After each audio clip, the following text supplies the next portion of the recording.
Balkonga qo'shimcha balkon qilishganda, ha? Добавочный bu bitta ham emas, mana bu yon.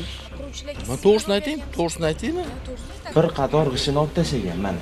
Rasmga olib, videoga olish shartmikin? Ko'p qavatli uylarda qo'yilgan bitta noto'g'ri g'ish butun boshli xonadon hamda xonadon egalari hayoti uchun xavf tug'dirishi mumkin. Buni tushunmasdan haligacha o'zboshimchalik bilan noqonuniy qurilish qilayotganlar uchrab turibdi. Bugun biz aynan mana shundaylarga qarshi reyd o'tkazamiz. Uchtepa tumani Vatan mahalla fuqarolar yig'inida joylashgan ushbu ko'p qavatli uyda olib borilayotgan qurilish ishlari davomida aynan mana shunga o'xshash ko'p qavatli uy uchun muhim bo'lgan tayanchlar buzib tashlanganligi aniqlandi. Mana yuk ko'taruvchi devor, mana armaturalar chiqib buzilgan, ora yopma devorlar buzilgan. Bu yerda hech qanaqa loyiha hujjatlarsiz kelishmasdan, texnik hujjatlar qilinmasdan o'zboshimchalik bilan buzilishlar amalga oshirilmoqda.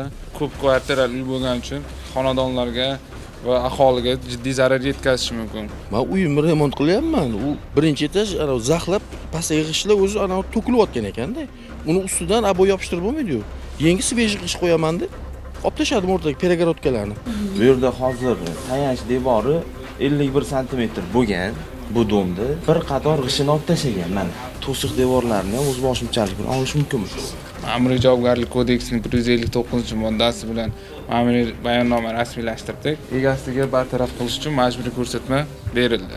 Aynan mana shu turba, aynan mana shunga o'xshash tayanch turbalari bitta xonadonni ko'tarib turganligiga ishonasizmi?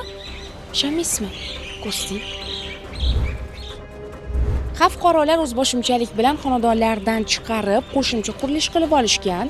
Biz aynan mana shu noqonuniy holat yuzasidan ikkinchi manzilga yetib keldik. Balkonga qo'shimcha balkon qilishganda, ha? Добавочный bu bitta ham emas, mana bu yon. Bu yon bu qarang. Menimcha xona sifatida, uy sifatida Uy foydalanishadi. sifatida foydalanyapti-da hozir buni. Hozir endi ichki qismini kirsak tayanch devorlarning ham buzilgan holatlari ham bo'lishi mumkin-da bu holatda hozir. Pastki qavatdagi qo'shiqlar uchun, yuqorida qavatdagi qo'shiqlar uchun seysmik holatning zilzila bardoshligi juda qattiq ta'sir qiladi. Majburiy ko'rsatma berildi. Majburiy ko'rsatma asosida bartaraf qilinishi tushuntirildi. Majburiy ko'rsatma asosida bartaraf qilinmasa, Ma'muriy javobgarlik kodeksining 159-moddasi 3-qismi bilan jarima qo'llaniladi. Hozir shu kichkina balkonga shuncha televideniya kelib, yo'q. Meni ham endi masalani eshitdinglar.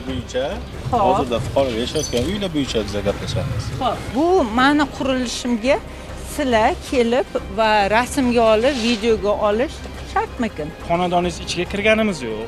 To'g'rimi? To'g'ri. Xonadoningizning ichki tarafi sizga tegishli hisoblanadi. Lekin xonadonning tashqi tarafi umumiy mulk hisoblangani uchun fuqaro mana shu yerda masalan 50 ta fuqaro yashaydigan bo'lsa, 50 ta fuqaroga tegishli hisoblanadi. Ko'rsatilgan imtiyozlarga qaramasdan muammo tez orada bartaraf etiladi.